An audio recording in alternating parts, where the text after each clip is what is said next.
स्वागत है आप सभी का हमारे YouTube चैनल ज्ञान गंगा हिंदी में। और हम पढ़ रहे हैं कि प्रथम विश्व युद्ध का भारत से क्या संबंध रहा। और इस संबंध में हम लोग ये देख रहे हैं कि प्रथम विश्व युद्ध का भारत पर क्या प्रभाव पड़ा। तो हम लोगों ने इसमें कुछ पढ़ा था। अगर आपने उस वीडियो को नहीं देखा है तो उसको आप डिस्क्रिप्शन में जा कर के देख सकते हैं। हम अब चर्चा को आगे बढ़ाते हैं और देखते हैं क्या प्रभाव पड़ा। तो प्रथम विश्व युद्ध के प्रत्यक्ष प्रभाव खिलाफत आंदोलन के रूप में देखने को मिला। क्यों?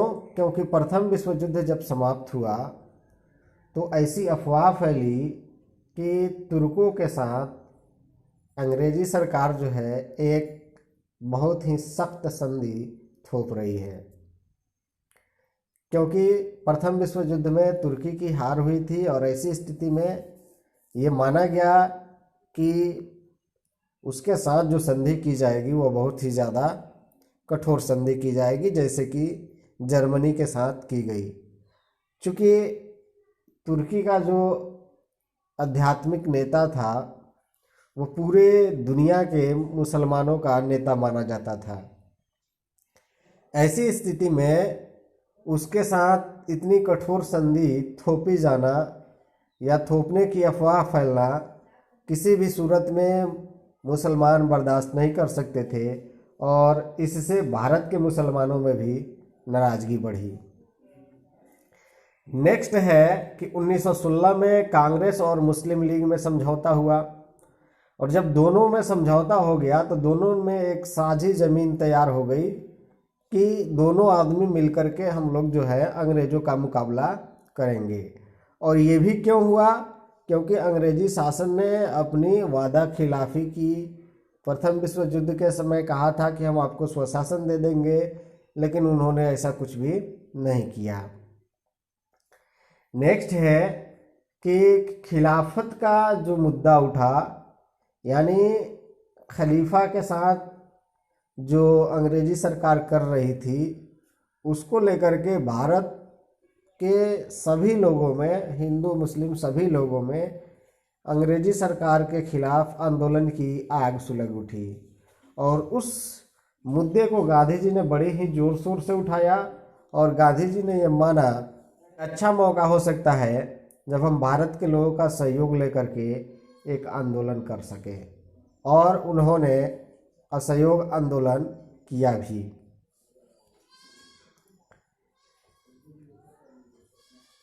विश्व युद्ध का एक अन्य परिणाम ये पड़ा कि गोरों की प्रतिष्ठा घटी, क्योंकि जब शुरू में अंग्रेजी सरकार जो थी वो उपनिवेश कायम कर रही थी तो वे जातीय श्रेष्ठता का विचार दे रही थी। अर्थात इसका मतलब ये हुआ कि उनका कहना था कि हम जो है श्रेष्ठ हैं, और ऐसी स्थिति में असभ्य जातियों को सभ्य बना रहे हैं, उनमें हम जो है सभ्यता ला रहे हैं। ये बात जब उन्होंने रखी तो ऐसी स्थिति में जब विश्व युद्ध हुआ तो दोनों पक्षों ने, यानी मित्र राष्ट्र और धुरी राष्ट्र ने, चूँकि जो ये दोनों जो थे यूरोप के ही थे, तो ऐसी स्थिति में उन लोगों ने जो एक दूसरे के खिलाफ धुआंधार प्रचार किया, यानी उनके बर्बर और असभ्य व्यवहार का पर्दाफाश किया, तो भारत के लोगों को लगा कि ये सभ्य नहीं हो सकते, सभ्य लोग जो है इस तरीके से रक्तपात नहीं करते। तो गोरों के लिए जो श्रेष्ठता का भाव था भारत के लोगों में वो ख़त्म होने लगा, कि भारत के लोग जो है पहले गोरों को जो श्रेष्ठ मानते थे अब वो मानने से उन्होंने इनकार कर दिया कि भला ऐसे कौन श्रेष्ठ होता है जो बर्बर और तरीके से जो है लोगों पर अत्याचार करे।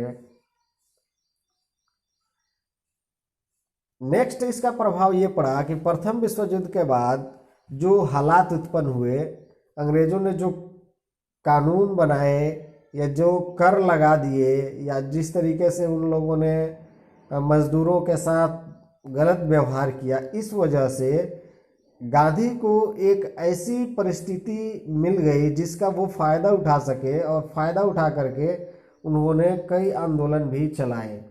और लोगों ने उनका उस आंदोलन में भरपूर सहयोग भी दिया। ये क्यों हुआ? क्योंकि प्रथम विश्व युद्ध से जो हालात उत्पन्न हुए वो कुछ इसी तरीके से थे कि वे लोग, भारत के लोग, महात्मा गांधी का सहयोग करें।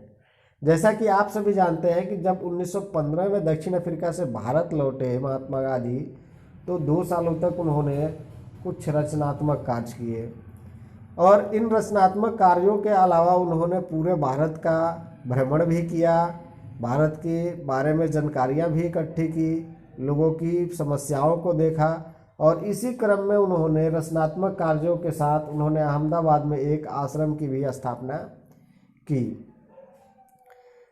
आश्रम की स्थापना की। उसके तत्पश्चात उन्होंने चंपारण और खेड़ा में कृषक आंदोलन किया, जिसकी चर्चा हम लोग कर चुके हैं कि चंपारण में जो 3 कठिया पद्धति थी, यानी 3 कट्ठे ज़मीन पर किसानों को जो अनिवार्य रूप से एक नील की खेती करनी पड़ती थी, और वो भी बिल्कुल उपजाऊ ज़मीन पर, और अंग्रेज जो थे उस नील के फसल को तैयार होने पर मुँहमंगे दाम पे खरीद सकते थे।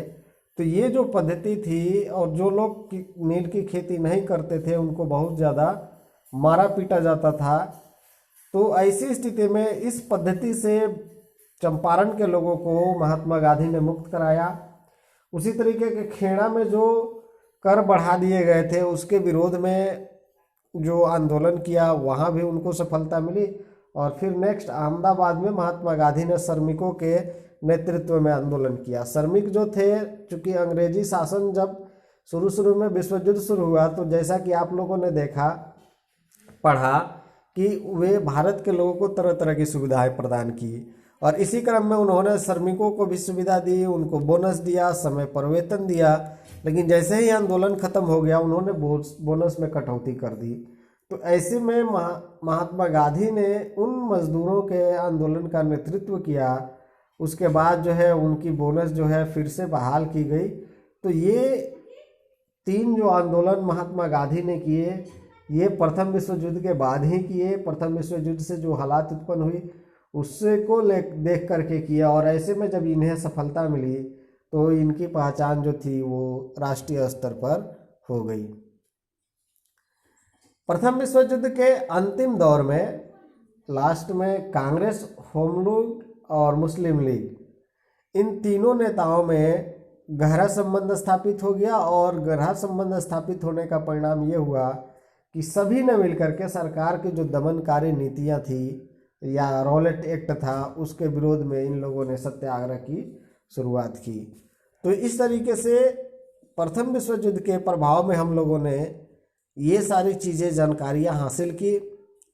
अब हम लोग इसके बाद वाले वीडियो में रॉलेट एक्ट के विरोध में सत्याग्रह को पढ़ेंगे। तो बस आज के लिए इतना ही, मिलते हैं अगले वीडियो में। तब तक पढ़ते रहिए, सीखते रहिए, देखते रहिए। धन्यवाद।